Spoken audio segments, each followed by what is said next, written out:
Monsieur le Président, Monsieur le Vice-président, mes chers collègues, la communication qui nous est présentée aujourd'hui est un bilan consolidé d'une politique des mobilités engagée de longue date.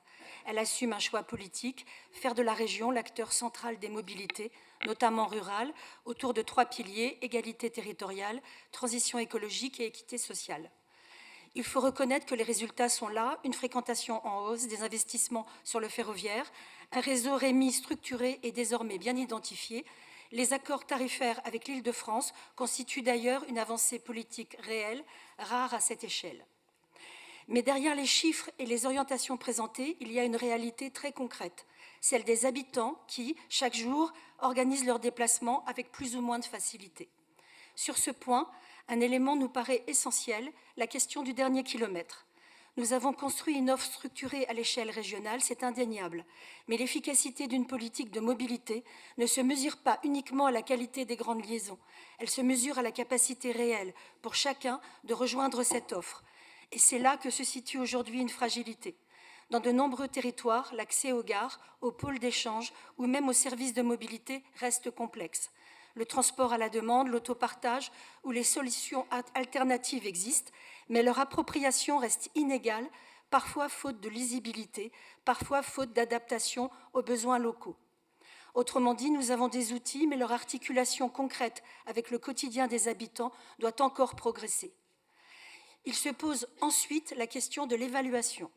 Nous entrons dans une phase où il ne suffit pas de déployer des dispositifs. Il faut désormais mesurer précisément leur efficacité. Au-delà des intentions, nous avons besoin d'indicateurs clairs. Usage réel, impact sur les déplacements, complémentarité avec le ferroviaire.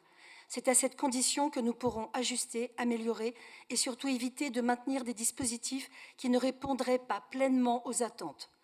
Le choix de politiques tarifaires attractives, notamment les gratuités, est politiquement lisible et socialement utile, mais il représente un coût significatif. Dans un contexte de forte pression sur les finances publiques et d'augmentation des coûts énergétiques et d'infrastructures, nous devons disposer d'une évaluation précise de la trajectoire budgétaire. L'attractivité tarifaire ne doit pas se faire au détriment de l'investissement ni de la qualité de service. En ce qui concerne la coordination des acteurs, la région a pris toute sa place, mais la réussite de notre politique de mobilité repose aussi sur la capacité à travailler avec les intercommunalités, les communes, qu'il ne faut pas oublier, les entreprises. La mobilité est par nature une politique de proximité.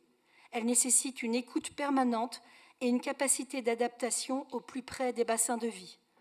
Enfin, je souhaite insister sur un enjeu de lisibilité pour nos concitoyens. Aujourd'hui, l'offre existe, mais elle reste parfois complexe à comprendre.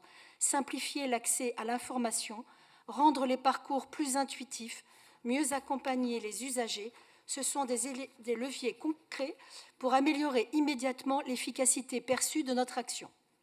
En conclusion, notre région a posé des bases solides, mais l'enjeu est désormais clair.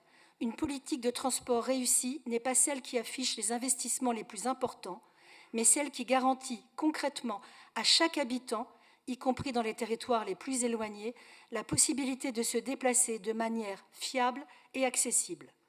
Dans le cadre de l'ouverture à la concurrence, nous devons utiliser le temps qu'il nous reste pour préparer une offre qui mette l'usager au centre, en obligeant les opérateurs à améliorer la ponctualité et le confort des passagers et en évitant une fracture entre les grandes agglomérations et les zones rurales. La région se devra d'être un véritable donneur d'ordre, exigeant, en insistant sur les pôles d'échange multimodaux et le cadencement, notamment des lignes structurantes.